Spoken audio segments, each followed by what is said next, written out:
ay nakasang-ayon sa Diyos. Nakaayon, sumusunod, nakalinya, at ito'y may kakambal pang pananalig, may nangyayari. Either by God's unilateral work, pwede namang kumilos ang Diyos na siya lang, kusa lang niya, gusto lang niya, at pagka ang ating isip ay kinalulugdan niya, hindi mahirap sa Diyos na gawin kung ano ang gusto niyang gawin para sa atin.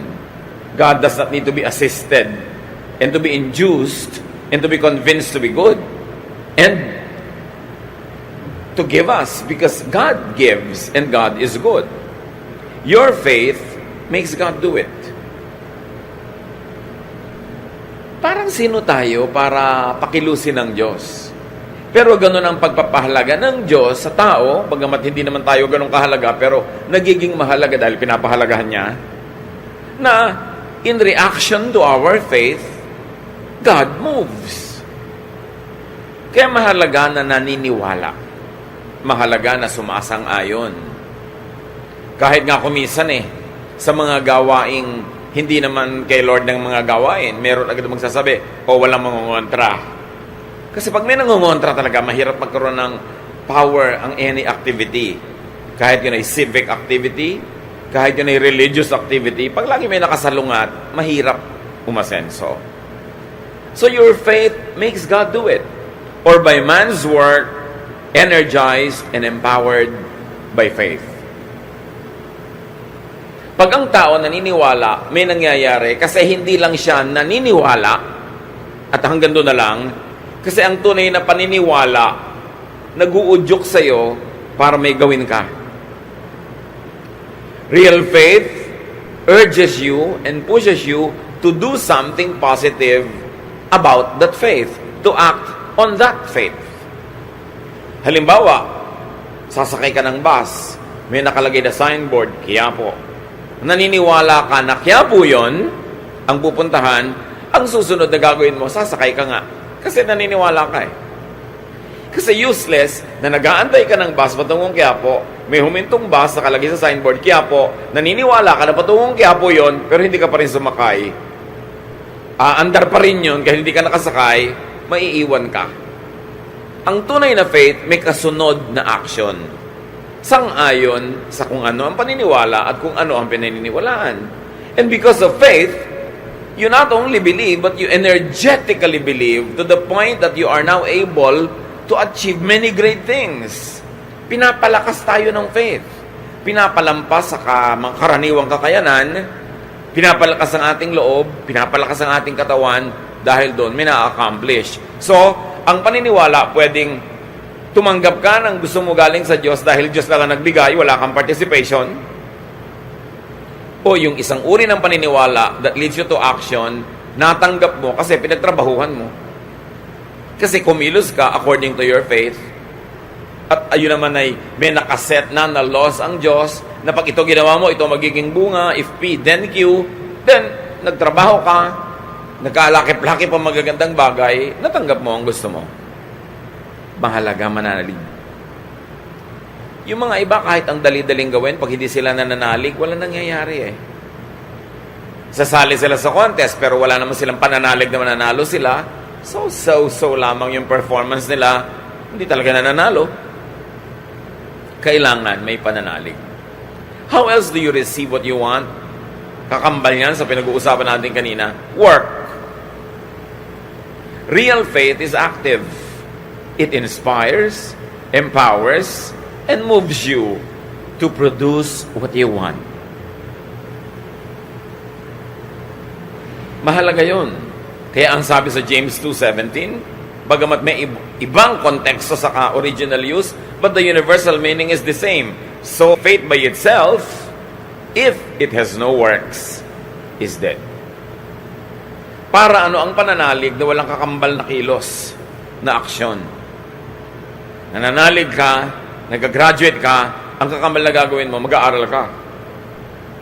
Nananalig ka na aasenso ka sa negosyo, ang kakambal na gagawin mo ngayon, mamumuhunan ka, magsisikap ka, magtatrabaho kang mabuti. Hindi pwedeng naniniwala ka lang tapos wala kang action. And 2 Timothy 1:7 says, the Spirit gives us power.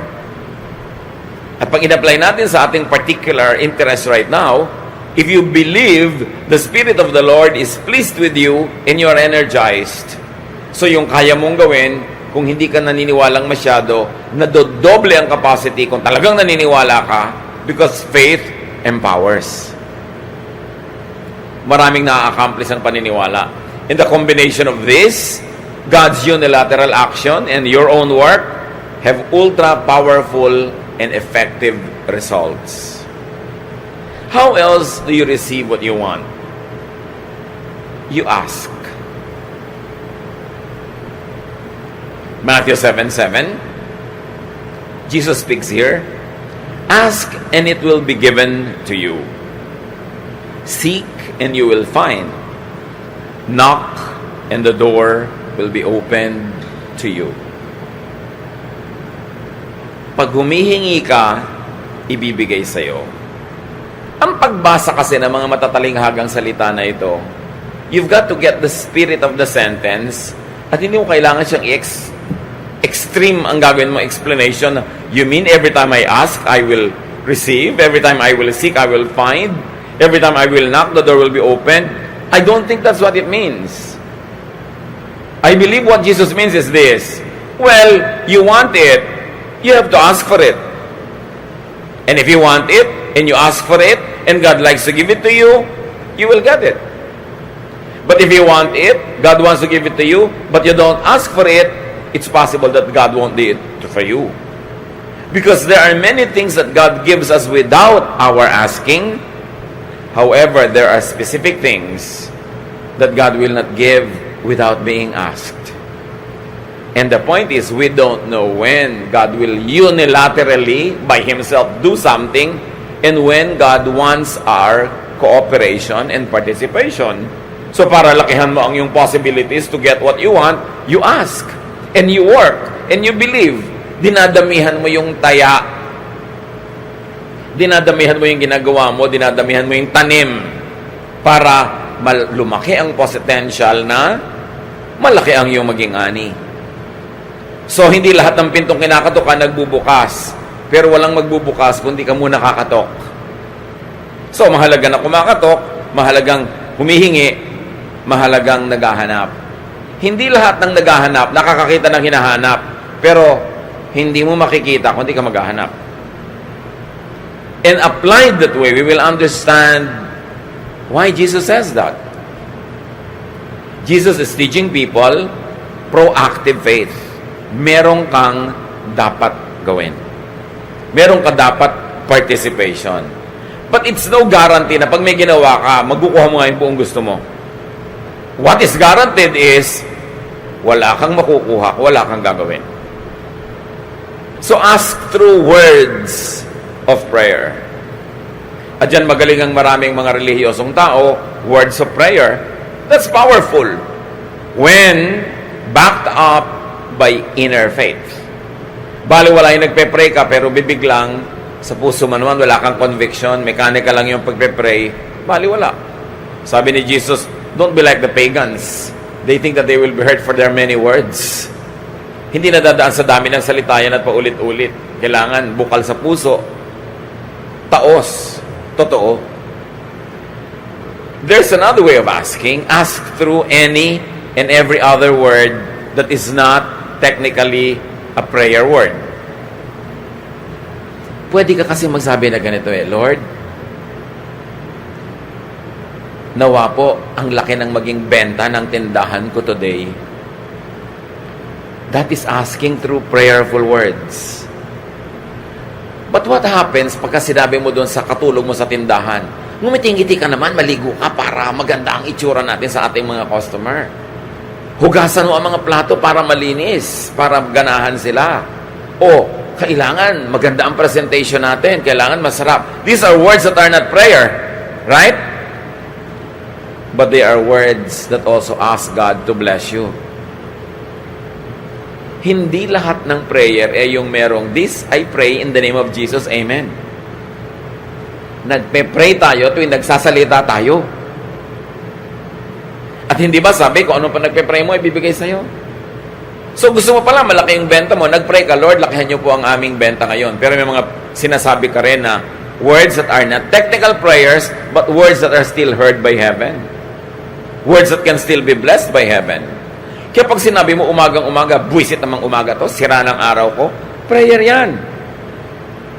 Parang sinabi mo sa langit, buwisitin nyo na nga po araw ko, sirain nyo na lahat. And sure enough, mangyayari. Pag sinabi mo yon, masdan mo mangyayari sa buong maghapon, sunod-sunod ang mga kung ano-anong mga mangyayari sa buhay mo. Kaya pwede na mag-pray through words of prayer, pwede mag-pray to just any word. Halimbawa, sinabi mo, Lord, bigyan niyo po ako ng mga kaibigan. Tapos may nakasalubong ka, sinabi mo, good morning. Yung word na yon, kakambal ng prayer mo. Kasi kakampi yon ng prayer mo na magkaroon ka ng kaibigan. Pero, may nag-good morning kasi hindi mo pinansin. Ano maganda sa umaga? Pero ang prayer mo kanina, magkaroon ka ng friends. Kinokontra ng words mo, yung prayer mo. At dito tayo hindi mapagbantay, mga kapatid. Mapagbantay tayo sa formal prayer. Lahat ng sinasabi, iniingatan. Pagka-pray, ano mga pinagsasasabi natin? Lord, i-bless niyo po ang aming bansa. Pray tayo ng pray na ganyan sa Luneta, sa Cuneta, sa Quezon Memorial Circle. Puro pray for the nation.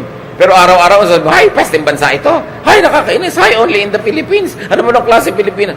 Minumura mo yung bansa mo actually araw-araw. Tapos kunwari, nagpe-pray ka, natatalo. Dapat tayo mga Pilipino, mag-pray through our non-prayer words. To bless our family, to bless our nation. Pag sinabi mo, alam mo, asawa ko, batugan yan. Prayer yun. Nagkakatotoo. Kasi sinasabi mo, and there is power in the spoken word. Why? Because we were made in God's image. Kahit tayo tao lang, kahit tayo lupa lang, hindi totoo yun. Meron tayong Espiritu ng Diyos na nasa atin. Di ba? God said, let there be light. Nagka-light. God said, let there be vegetation. Nagkaroon. Ikaw, may image ka of God in you. Ibig sabihin, may power of God that is in you. Sabi mo, ay, pesteng buhay to. Nagkakatotoo. Ay, minalas na ang benta ko, nakita ko mukha mo. Nagkakatotoo. Kaya ang tinuturo sa atin sa Bible, bless, don't curse. Always bless. Kasi yun na matutupad. Hindi lang yon. Ask through thought. Isip. Sa palagay niyo ba, may pagkakaiba sa Diyos? Yung prayer na sinabi ng labi at yung prayer na nandito hindi sinabi ng labi. Nakarating na rin sa langit yun. That's why you watch your thought. May kaharap ka, sabi mo, good morning, ang ganda-ganda ng damit mo, praying thought mong pangit. Kunwari lang, niniwala ka naman. Sabi ng thought mo, nagtutunggali ang inyong mga espiritu, naglalaban kayo. Nararanasan nyo ba yon? Pareho kayong shake hands kayo, sister, good morning, pero yung mga anino nyo talaga nagsusuntukan. Kasi yung thought nyo naglalabanan. At kahit wala siyang sinasabi mo, alam mo, inis siya sa'yo. Kahit wala siya sabihin. At alam din niya, inis ka sa kanya. Kasi spiritual beings tayo, nag-uusap ang mga spirito natin. Kaya merong, hindi naman ako inaano niyan, mabigat ang loob ko sa babaeng yan. Nararamdaman niyo yon? Kasi yung mga espiritu niyo nagtutunggali. Ganon din sa prayer, mga kapatid. Ang thought natin ay prayer. Pag sa halimbawa, yung thought mo puro, sana madapa ito, sana mapahiya siya, sana magkasakit siya. Sa palagay niyo, i-bless kayo ng langit with such negative prayers? Pag akyat ng prayer niya sa langit, tatalbog, baka sa inyo pa ulit bumalik. Kaya sabi, whatever you wish that people would do to you, do to them. Whatever you wish that people would pray for you, or think for you, think and pray for them that way. Ikaw din ang aani ng iyong tinatanim. Kaya gusto mong umasenso, paasensohin mo ang pag-iisip. So ask God through thought. And ask God through body language. Lord, palakasin niyo po ang aking katawan. Pero ang kinakain mo, puro hindi dapat kanin. Ang tamad-tamad mo mag-exercise. Anong lakas ng katawan na inaasahan mo kahit natambakan mo yan na in Jesus' name, I bless myself. Tapos pulo ko restaurant kinakain mo, your body language is a prayer. No wonder, maraming tao, lito, hati. Kasi magkakaiba yung formal prayer sa thought life at sa body language. Ang gusto ng Diyos, one, unified self. Hindi hati ang loob. Kaya mahalaga, madisiplina natin para ng pag-iisip natin at pagsasalita. Mark 11:24, therefore I tell you, whatever you ask for in prayer, believe that you received it, and it will be yours. Let's operationalize that. Ang prayer mo na hindi word of prayer, kundi thought and action, itong asawa ko na to, mga ngaliwa ito eh. Wala akong tiwala talaga dito. Yun ang thought mo. Prayer mo yun. Sabi, believe that you have received it and it will be yours. Hindi naman ako tutulungan itong boss ko na to. Galit siguro sa akin tong kapwa ko manggagawa na to. Yung mga ganong thought, prayer yon. Sa palagay nyo, may pagkakaiba sa langit yung Lord, this we ask in Jesus' name, na may tag sa dulo, at yung iba nating iniisip. Kaya, sinabi sa Bible, pray without ceasing. Sabi mo, paano kaya ako magpe-pray without ceasing? Ibig sabihin, amen, amen, amen, amen, hallelujah, hallelujah, non-stop? No! Ang thought mo, ang action mo, ang prayer mo, ang non-prayer mo, ang lahat ng ginagawa mo, ang body language mo, ay prayer. So, choir ka, member, instrumentalist, singer. Oh, Lord, i-bless you po ang aking pagtugtog na maging maganda. Anong body language mo? Nag-ensayo ka ba? Kakanta po ako, mabless ang mga tao. Minemorya mo ba kanta mo? What is your body doing? Ang prayer ng salita mo, ng bibig mo, maging blessing ka, pero yung action mo, hindi. Tatamad-tamad ka mag-ensayo. Sa palagay mo, sabi, believe that you receive it and you will get it. Pag na-discipline natin ang pag-iisip, na pag-isa-isa natin yung pag-iisip, pagsasalita na non-formal prayer at formal prayer, magiging buo ka. At sabi, hindi nagbibigay ang Diyos sa mga taong hati ang loob. Ayaw niya nung parang sinisiklot-siklot ng alo na lagi nagdadalawang loob. Kailangan solid. Complete prayer involves verbal, non-verbal words, and lifestyle prayer. Kaya pwedeng mag-pray without ceasing. Yung Lord, palusugin mo po ako. Ano yung paulit-ulitin mo? Lord, palusugin niyo ako. Lord, palusugin niyo ako. Yun yung mantra ng mga Hare Krishna. Inuulit-ulit nila para may points. Pero yung Lord, palusugin niyo po ako, sabi ng words mo. Tapos ang katawan mo, naglilinis ka ng katawan mo. Tapos kumakain ka ng tama. Tapos yung utak mo, hindi ka nag-iisip na masasama ko sa kapwa. Hindi ka nanonood ng mga horror na nakakatakot. Hindi ka nakikipag-chismisan na baka saksakin ka sa likod ng chinismis mo. Anong lusog mo na may gunting kang nakatarak sa likod mo? So, lifestyle prayer. And when you pray a lifestyle prayer, tatalab. Yung iba ang haba-haba magdasal, 3 oras. Kulang na lang magtumbling, gumulong. Pero ang pagkatapos na mag-pray, ang buhay na ipinapamuhay, kabaligtaran ng sinasabi, kaya wala lang nangyayari. James 4:2-3, you want something but don't get it. You kill and you covet, but you cannot have what you want. You quarrel and fight. You do not have because you do not ask God. When you ask, you do not receive because you ask with wrong motives, that you may spend what you get on your pleasures. You see, ang linaw, sabi, ask, and it will be given you. You do not have because you do not ask. Kasi mo, hindi totoo yan. Ask nga ako ng ask. Paulit-ulit nga ako nagpe-pray. Yes, yung formal prayer mo. Pero yung thought prayer mo ba, asking for the same thing. Yung bang non-verbal prayer mo, yung lifestyle prayer, yung body language, is it asking for the same thing that your formal prayer is asking for? Kaya iba nagtataka sa verse na to, ano naman totoo dyan? That when you ask, you will get it. Ask nga ako ng ask, why don't I get? Pero baka naman sa formal prayer ka lang nag-ask. Baka ang totoo, hinihingi mo magic. Kasi pag ang prayer mo, Lord, paasensuhin niyo po ako, may gagawin ka. Pero pag wala kang ginawa, pray ka lang ng pray, magic ang hinihingi mo. Hindi prayer yon. You've got to understand the mechanics of prayer.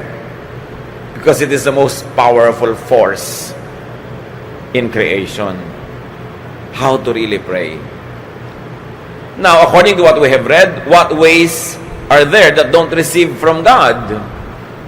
Ways that don't receive from God, coveting. Humihingi ka lang dahil naiinggit ka na meron noon yung kapwa mo. Naghahangad ka lang na magkaroon ka rin. Gusto mo siguro makipag-contest, gusto mo siyang madaig. Whatever it is, may huwag kang umasang bibigayan sa'yo. O kaya humihingi ka, you receive from God, because you are killing, quarreling, and fighting. May hinihingi ka sa Diyos na mana, galing sa magulang, pero ang body language mo, nakikipag-away ka sa kapatid mo, na magmamana rin, nakikipag-gyera ka, nakikipagpatayan ka, do you think you will get it? No. And if you technically got it, may wala doon na hindi sasama sa'yo yung peace, yung blessing, yung joy. Nakuha mo lang, pero actually hubad, shell lang, kasi walang kasamang blessing dahil inagaw mo lang. Another way that doesn't receive from God is not asking God. Now, dalawa yan, ha? It is not asking. You just get it on your own. When you try to get something from God against God's methods, it means you are not asking God for it. You are getting it on your own. Sa sarili mong paraan, dahil alam mo, kung susundin mo ang paraan ng Diyos, hindi mo makukuha, gagawa ka ng ibang paraan, under the table, evil way, you are not asking God. You are trying to get it yourself, your own way. And sabi, don't expect that you will get it. You do not get because you do not ask God. Ngayon, may nag-a-ask naman, but they are not asking God. They are asking Satan. They are asking somebody else. Kasi sabi niya, may nga ganyang method, walang mangyayari. And another way that doesn't receive from God is asking, but with wrong motives. Sabi nga ni Solomon, napansin niyo ba? Maraming ambisyon dahil lang inggit sa katabi, sa kapwa. Hindi ambisyong gumaling na maging doktor, ang ambisyon maging mas magaling para may mahigitan. Hindi ambisyon lang na guminhawa sa buhay, ang ambisyon maging mas mayaman at makipaghiganti sa mga dating kamag-anak na nagmaliit sa'yo. Mga wrong motives. Hindi ba yung Lord, pag ginawahan niyo po kami para guminhawa kami? Hindi. Para makita nila na may nangyari sa buhay ko. Yung mga ganyang klaseng paraan. Sabi ganon, this is not in accordance with God's mind. Don't expect that God will give it to you. Ito ngayon ang mga mapanganib. Sabi mo, anong God will not give it to me? Nasa akin na nga. Sino ang nagbigay sa iyo? Nakakatakot lalo yan. Hindi pala Diyos ang nagbigay. Iba yung method na ginawa mo, hindi method ng Diyos. It was not God you asked. Who did you ask? Sabi, it is important for you. What does it profit a man to gain the whole world and lose his soul? Kailangan kung may natatanggap tayo, galing sa Diyos. Sa pamamaraang maka-Diyos. Sa Diyos hinihingi. Hindi ka humihingi sa kaaway. Because yung kaaway, marami naman talagang under his power right now. Talagang pwede kanyang bigyan. Anong kapalit? Kaya tinitiyak natin, galing dapat sa Diyos. Huwag na huwag kayong maiinggit sa mga taong alam nyo na ang tinatamasa nila na kumisan gusto pa natin kainggitan, hindi naman galing sa Diyos. Hindi galing sa maka-Diyos na pamamaraan. Ninakaw lang. Nandaya lang siya. Nanakit ng agaw ng hindi kanya. Tapos parang ang saya-saya niya, don't ever think na dapat kainggitan ng ganung mga tao. Dahil mabigat ang bayad ng ganong mga bagay. So meron kayong gustong matamasa sa buhay, do it, or ask God to do it for you. When do you do it? Pagkaya nyo. Yung sa ating human nature, na aabot ng human intelligence, human capacity, human energy, human achievement, do it. Don't ask God to do it for you. Pero pag alam nyong lampas na sa natural na kakayanan ng tao, that's when you ask God to move. James 5:17-18. Elijah was just as human as we are.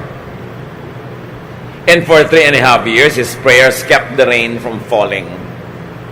But when he did pray for rain, it fell from the skies and made the crops grow. So niya, alam nyo si Elijah, tao lang yan, tulad natin. Pero nanalangin siya na huwag umulan. 3.5 years, na ni isang patak ng ulan, walang lumagpak sa lupa. At nung siya'y manalangin naman ng ulan, biglang umulan at tumubo ang mga halaman. Pagkaya mo, huwag mong ipagawa sa Diyos. May lalapit sa'yo, merong may sakit, walang papagamot. So, sige, pagpe-pray kita. May pera ka sa bulsa mo, magpe-pray ka. Kaya mo yon. Huwag mong ipagawa sa Diyos. Kaya mong tulungan, ipapadala mo. Kaya sabi sa Bible, sabi ni Jesus, huwag niyong gayahin yung mga ibang mga Kristyano dyan. Mga ibang mananampalataya na may lalapit. Sabi, sige, I wish you well, nawa mabusog ka, nawa gumaling ka, nawa guminhawa ka. Pero wala kang mabinibigay ni ano? Kaya kung sasabihin, Lord, nawa ipapasin niyo ako sa test. Anong kaya mong gawin? Mag-aral ka. Paasensuhin niyo po ang buhay ko. Anong kaya mong gawin? Magsikap ka. Huwag mong ipapagawa sa Diyos yung inilagay na niya sa iyo yung kakayahan para magawa mo mismo. Pero yung hindi mo talaga kaya, yun ang ipapasa Diyos. Tulad ng example na nakita natin, hindi naman kaya ni Elijah na pigilin ng ulan eh. Pero dahil ang kanyang hinihingi ay ayon din naman sa kalooban ng Diyos, reasonable, dahil dapat turuan ng leksyon yung buong bayan, hiningi niyang huwag umulan, natupad. How else do you receive what you want? Be near the giver. Be in the path of blessings. At sa giver, isang malaking G, isang maliit na G. Yung malaki siyempre, Diyos. Yung maliit, tao. Gusto nyo na tumanggap na maraming mabubuting bagay sa buhay, dumikit kayo sa makakapagbigay nun o doon sa binibigyan ng Diyos na pwede kayong maanggihan, maambunan ng grasya. Hindi man kayo yung gustong pagpalain, kadikit kayo sa pinagpapala, napagpapala na rin kayo. Kaya ang sinasabi sa Bible, choose your companions. Bad company destroys morals. And not only that, yung parusa para sa bad, nadadamay ka kung nakadikit ka. Lalo asawa ka, anak ka, magulang ka nang gumagawa ng mali. So, wala naman akong ginagawang mali, ba't ako nadadamay? Kadikit ka eh. Pero marami rin tayong blessing kung tayo ay malapit doon sa nabe-bless. Tulad na napakarami mga gutom, nandun kasi si Jesus, hindi sila nanatiling gutom na matagal. Luke 9:16-18, Jesus took the 5 loaves and the 2 fish. He looked up toward heaven and blessed the food. Then he broke the bread and fish and handed them to his disciples to give to the people. Everyone ate all they wanted. What was left over filled 12 baskets. 5,000 tao daw yung pinakain. Lalaki pa lang ang binilang, hindi pa nabilang yung mga babae at bata. Anong pinagkunan? 2 maliliit na isda. Ewan ko lang kung tabyos, diba? O dulong, basta isda. Sa bagay, wala nun sa Israel. So, malaki-laki ng konti yung isda siguro. Pero ano naman ang size sa mga isda ng mga maralita? Yung nag-donate lang naman isang simpleng batang shepherd. At 5 maliliit na tinapay, napakain ng lahat. Si Jesus kasi yun eh. Ang lesson dito mga kapatid, be in good graces. Be in the good graces of givers, of distributors. And of course, the best giver is the Lord Jesus. Pag malapit ka sa Kanya, malayo ba namang mapaghimalaan ka? Malayo ba namang mapakain ka? O malapit ka sa binebless niya, malayo ba naman na pati ikaw mapakain na rin? So mahalaga to be in the path of good blessings. To be in good graces of givers. Alam niyo maraming tao, kaya gutom, kaya hikahos, kaya hirap. Yung mga pwedeng tumulong at magbigay sa kanila, ininis nila, dinala, inutangan, hindi binayaran. Matapos silang tulungan, sinisbis pa nila. Bibigyan sila, mamaya nandyan na naman sila, bibigyan sila, nandyan naman hanggang kadalaan at pinagtataguan na. Marami sanang paraan para ma-bless tayo ni Lord. Pero yung mga daan patungo sa atin ng blessing, bara-bara-bara. Sino nagbabara? Bad conduct ng tao. Muna ko, wala po nagpapautang sa akin. Pag may nagkukwento sa ng ganon, parang kawawa siya, ang sama-sama ng mundo. Ang dapat mong isipin, gaano karaming sinuba mo na wala na tuloy magpapautang sa'yo? Pag kami mga dumadaing, hirap na hirap po ako, may mga kapatid naman ako, asenso yung buhay, hindi ako tinutulungan. Imbes isipin mo agad na masama yung mga kapatid, ang unang mga isipin, anong ginawa mo, nakawalang hiyaan sa mga kapatid mo, at natitiis ka tuloy? Kasi pagka ang tao, hindi siya dinadatnan ng blessing, madalas, siya ang may kasalanan nun, hindi ang mundo. Kasi ang dami-daming blessing na pwedeng makarating sa atin. Ang daming pwedeng pagdaanan. Ano't walang makarating sa'yo? Sisisihin mo buong mundo? O something is wrong with the way you deal with people? Pag may naasahan ka, dadaganan mo na hanggang madurog. Pag may tumulong, hindi mo susuklian ng maganda.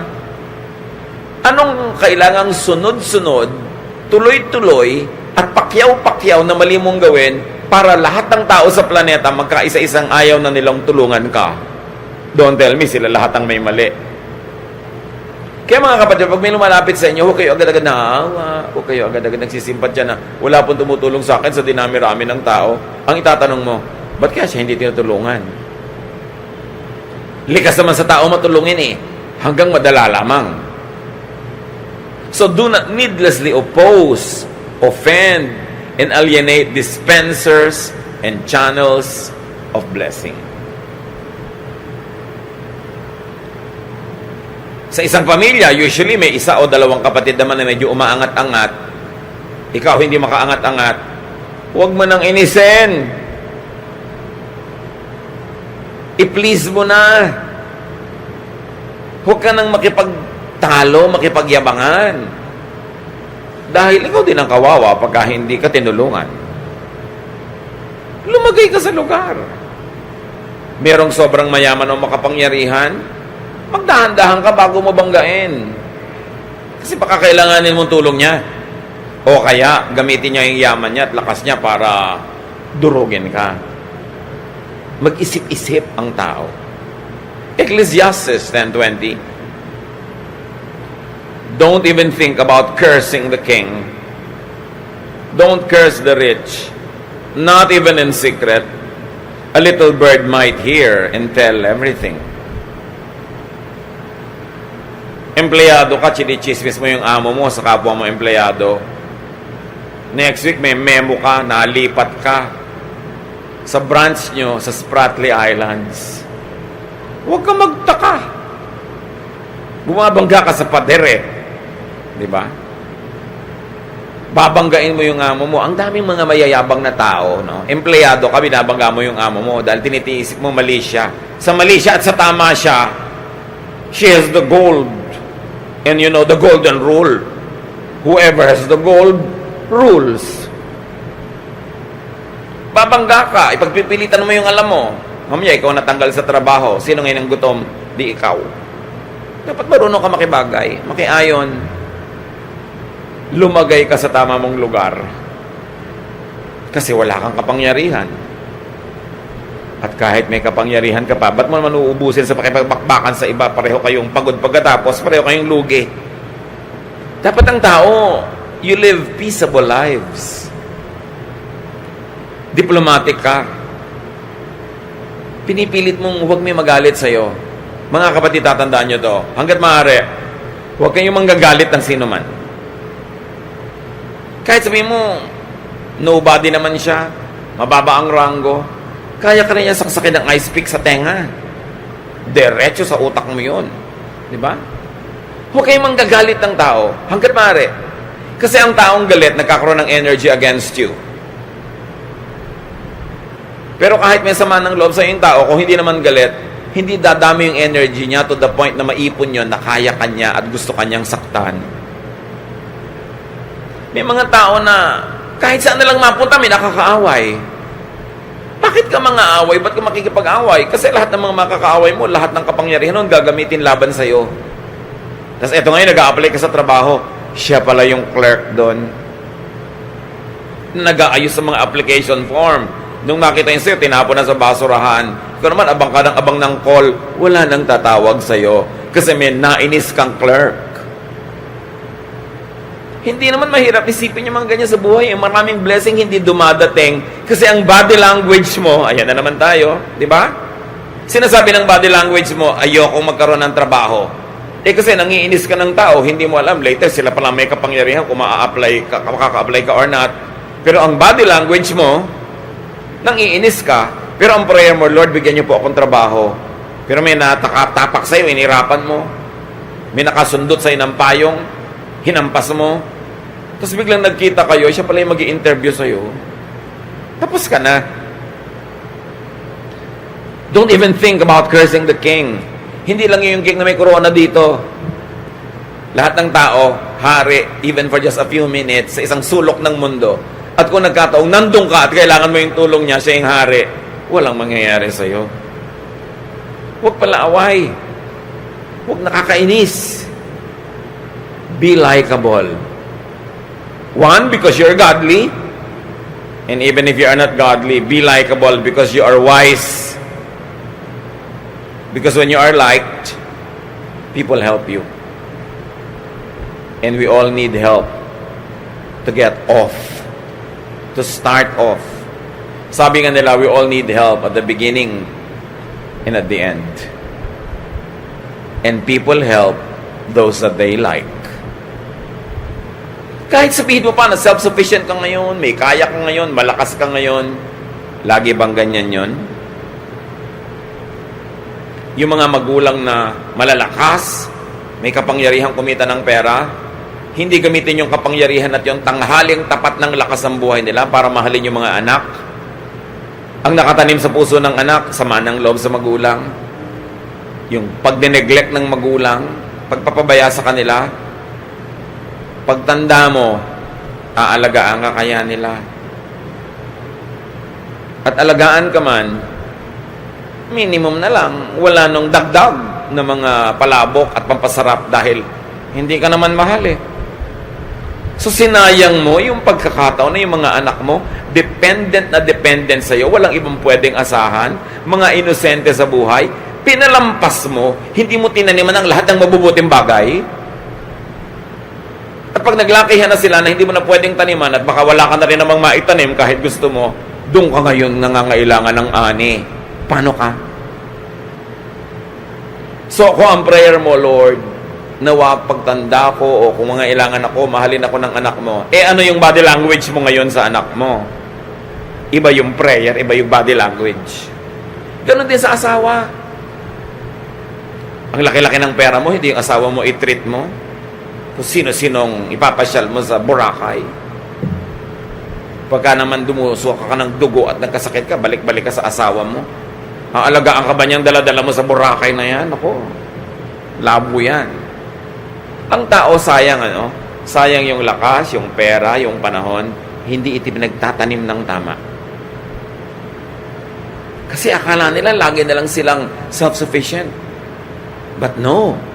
Darating at darating yung panahon na mabubuhay ka lang dahil sa awa ng kapwa. Kaawaan ka ba? Kaawaan ka kaya? Nung ikaw ba ang may kakayanang maawa ay naawa ka? So yung prayer, hindi lang salita. Gawa, isip. Pag naglakip-lakip, natutupad. Don't make enemies. Kahit walang kwentang posisyon niya ngayon, kahit mahina siya ngayon, gumugulong ang buhay, yung mga dating nasa ilalim na palalagay sa ibabaw. Sabi mo, ba't naman po ako hindi na napaibabaw? Baka putik ka talaga, nandun ka lang sa ilalim, hindi ka gulong. Kasi kung gulong, dapat gumulong ka eh. Ba't hindi gumugulong ang buhay mo? May problema ka noon. Huwag mong sisihin ang mundo. Huwag mong sisihin ang planeta, ang mga anghel, ang mga Kastila at Hapon. Dapat sarili mo ang tingnan mo. Anong problema ko? Ba't di ako umaasenso? Bakit pag may 10 nag-apply, natatanggap yung siyam ako, hindi? Mabuti pa ang kalendaryo, may date, ako wala. Siguro, baka hindi mo pinapackage sa sarili mo. Mabuti pa ang makinilya, natataypan. Look at yourself. What are you doing with yourself? Kasi hindi naman tayo nilikha ng Diyos na powerless. May power tayo to shape the direction of our lives. You cannot always create every detail of it, but you create the general direction where you will go. So, remember, asking means thinking about, talking about, and doing according to what you are asking for. How else do you receive what you want? Open your eyes to God as the real source of good things and be a gracious recipient. Anong ibig sabihin ko dyan? May nagtatanong sa akin Pastor, pag may bigla pong magbibigay ng offering na panalunan sa loto, tatanggapin nyo? Sabi ko, buong puso. Talaga po, galing sa gambling. Ano pakialam ko kung saan galing yun? Ang may pakialam ako kung saan patungo yung fund na yun. Oras napunta yun dito. Maraming sobrang arte. Ayaw pang tumanggap. May sakit na, bibigyan ng anak. Saan galing ito? Baka sumasama. Ayaw pang tanggapin. Alam nyo, ang propetang si Elijah, gutom na gutom. Nalagay siya sa napakarayong lugar na walang pagkain. Alam nyo kung paano siya nanatiling buhay? 1 Kings 17:6. Ravens brought him bread and meat twice a day, and he drank water from the creek. Mga uwak, mga ibong maiitim, mga ibong considered in Israel as unclean. At alam nyo kung paano kumakain ng uwak? Ninanakaw niya. Huwag kayong magpapatuyo ng mga tapa at mga kung ano-ano. Dadagitin ng uwak. Nagpapatuyo kayo ng mga danggit, mga kung ano-anong mga sari-saring pagkain, ninanakaw niya. So in other words, itong propeta, ang kinakain niya araw-araw, nakaw. Bagamat hindi siya nagnakaw, yung uwak, dala-dala ni uwak yung karne, kinakain ni propeta. Kung si propeta, ginagaya yung mga ibang relihiyoso, hindi ko kakainin yan, maruming pinanggalingan. But the Bible is clear. God sent the ravens to feed him. So kahit na ninakaw ng uwak yun sa isang tao na nagpapatuyo ng mga karne, yung tao na yon, yung karne na yon, yung planeta, pag-aari yun ng Diyos. So pag Diyos ang nag-assign, kunin yan, ilagay doon, hindi yun nakaw. And that's what I want to say to you, mga kapatid. Huwag kayong sobrang maselan. Huwag kayong sobrang maarte sa blessing. If God likes to bless you, accept it. Be a gracious recipient. The ravens were unclean and the ravens were thieves. But God, in His infinite mercy, fed the prophet this way. Kaya meron pa na. Paano po yung pastor? Wala akong trabaho, ang tagal-tagal na, wala akong maipakain sa mga anak ko. Pero, nagkakaroon sana ako ng trabaho, pero may trabaho po pag Sunday. Hindi ako makapag-church. Magtatrabaho po ba ako? Dapat, no? Paano po ang church? Mag-church ka na sa Wednesday, Thursday, Friday, kaya nga marami Hindi ka na nga makakain dyan Pagsisimba pa sa linggo, unahin mo ang dami namang araw ng simba. Ang daming araw ng paglingkod sa Diyos. Meron pa, naku, Tumutugtog po ako sa church, wala akong katrabaho-trabaho, pero ang gift ko talaga tumugtog. Meron kumukuha sa akin sa gig. Ayaw po ako payagan ng pastor. Palalamunin ka ba ng pastor? Kung palalamunin ka, sige, huwag kang tumugtog. Pero kung hindi, tumugtog ka, dahil blessing yan sa iyo ng Diyos. Kailangan mo ng pambayad ng rent, kailangan mo ng pambayad depots, ang arte-arte mo. Ang kailangan, intindihin mo yung pangangailangan mo. At bakit natin sinasabi yan? James 1:17, every good and perfect gift comes from the Father who created all the lights in the heavens. Pag makakabuti sa'yo, galing yan sa Panginoon.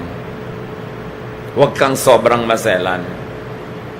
Psalm 24:1, the earth is the Lord's and everything in it. The world and all who live in it. Pag may pagpapala, tanggapin mo. Kung may choice ka na better choice, mas religiously sound choice, take it. But meanwhile, wala ngayon. Mabuti kung nag-iisa ka sa buhay, ang arte-arte ng conviction mo, may anak kang nagugutom, may asawa kang nagugutom, mabuti kung nag-iisang katawan ka lang. Marami pong tao hindi nabe-bless kasi sobrang maselan. Hindi ko naman sinabing magnakaw kayo, hindi naman kayo uwak. Pero kung dinala nung uwak nandyan na, kainin nyo na. Tanggapin nyo na as blessing. Di ba? Kailangan malaki ang pinagkukunan natin sa pag-unawa sa kabaitan ng Diyos, hindi ang kitid.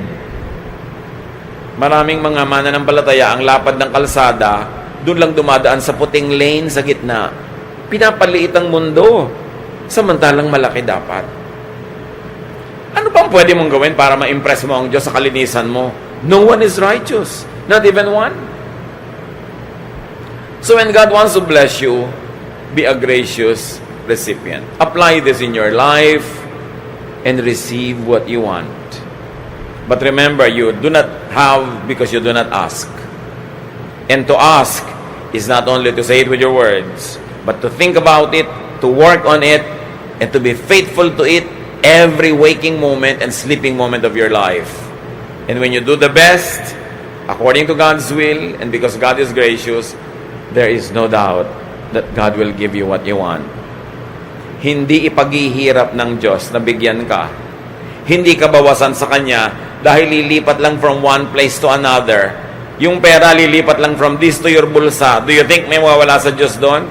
So hindi Diyos ang nagdadamot. Kailangan ang reviewin natin, style natin sa buhay. Ama namin sa langit, turuan mo kami na kilalanin ang kabutihan, kabaitan nyo. Huwag yung parang naglilinis-linis ang kaming, higit pa kaming malinis sa inyo. Turuan nyo kami, Lord, na tumanggap ng kailangan namin.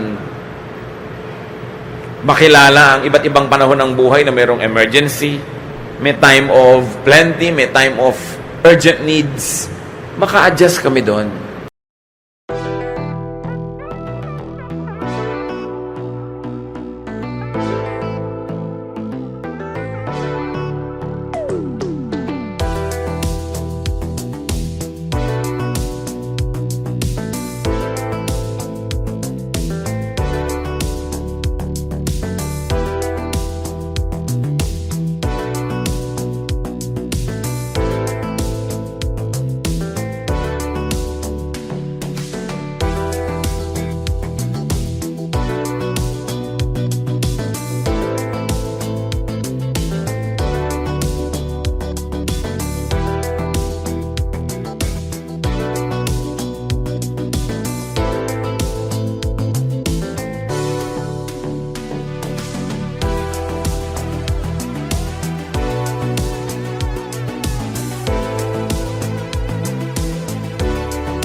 bao đêm đợi chờ mưa rơi, lòng chơi vơi như giữa biển khơi.